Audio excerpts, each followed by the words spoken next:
kicking off.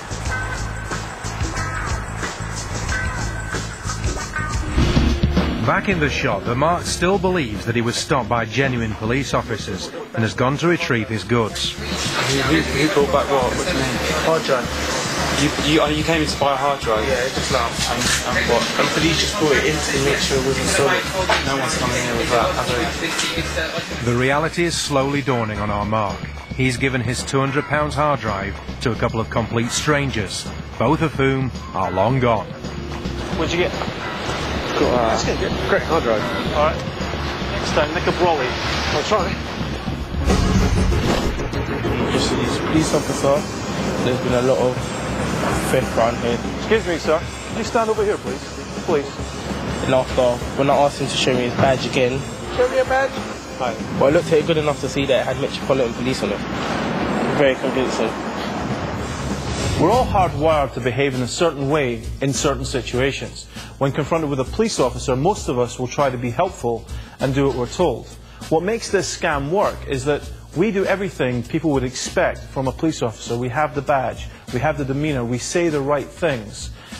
They're happy to comply. Normally the police officer, the person and the purchasers will all stay together. You will all, if there's any problem with you and what you've been doing in a shop, you'll normally all go back to the shop for the matter to be sorted out. That's you, the police officer and your purchasers.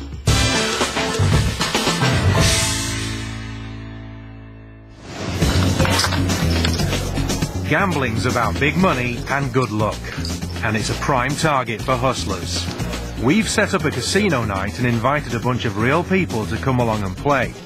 Alex and Paul are here to put their casino hustling skills to the test. And we've got our cameras in position so we don't miss a thing. It's the casino dice scams.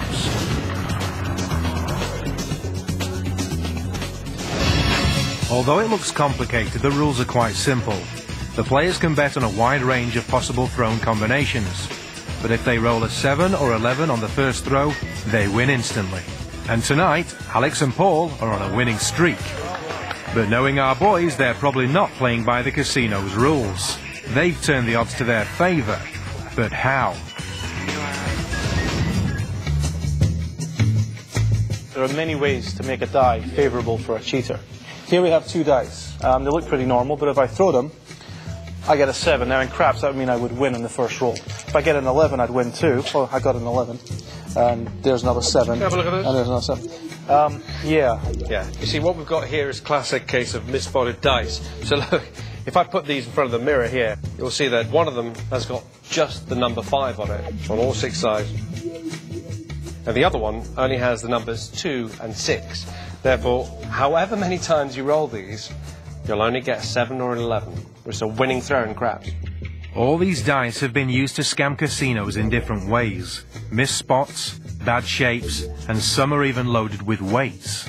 And this is a completely clear die, but if you spin it, you can tell it just isn't right.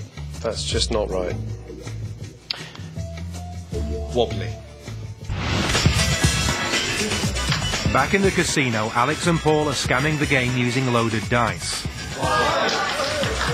They're winning big and the house hasn't noticed. But how do they get their own dice on the table? I want to show you what I did at the live game that we had. All I did was reach over, pick up the dice, blow on them for good luck, and just throw them. And in that simple action, I managed to switch dice. Let's see that again at the table. It's Alex's turn as shooter. He takes the loaded dice out of his pocket and then picks up the real dice off the table. As he blows on them for good luck, he makes the switch and guarantees himself a winning roll.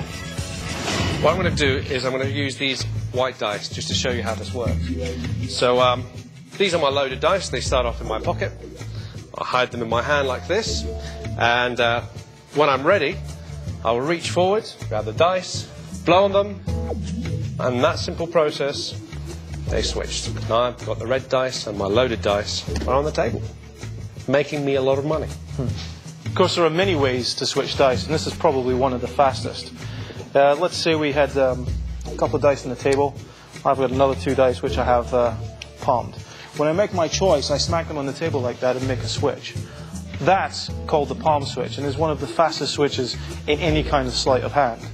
And this is how it works. If I do it with the white dice, you'll get a better idea. So these are palmed. These are passed to me. I pick two, and I've got the white dice on the table, and I make my throw. It's as fast as that. Let's take another look at that during the game. Paul takes the loaded dice from his pocket and palms them in his hand. Then, when he picks up the fair dice, he knocks on the table and lets the fake ones fall from his hand. Now he can bet knowing he won't lose. If you look at the craps table, there is a bet on it. It's called playing the field. That's when the player wins if he throws a 2, 3, 4, 9, 10, 11 and a 12. Now, if you manage to control one of the cubes for this throw, your chances of winning that bet increase by quite a high margin. Now, it takes two people to do this, and very, very, very precise timing. To pull off this scam, Alex and Paul must work as a team, and it happens so fast that in the casino nobody spots a thing. But how does it work? Paul actually gives the cue as I'm shaking the dice. He gives the cue where he wants to bet. I knock twice.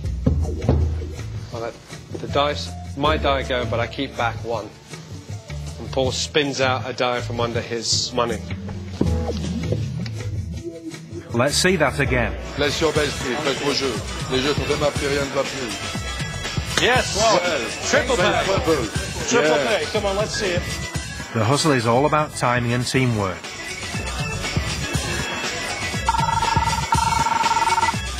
And guarantees our boys will win their bets. It goes to prove that when our hustlers are in town, the house doesn't always win.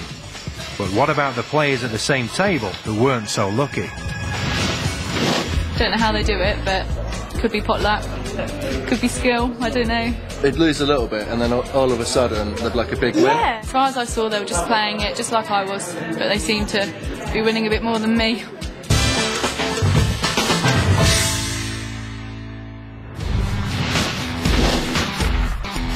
Be aware of what's going on around you, and don't take strangers at face value. Remember, if it sounds too good to be true, it probably is.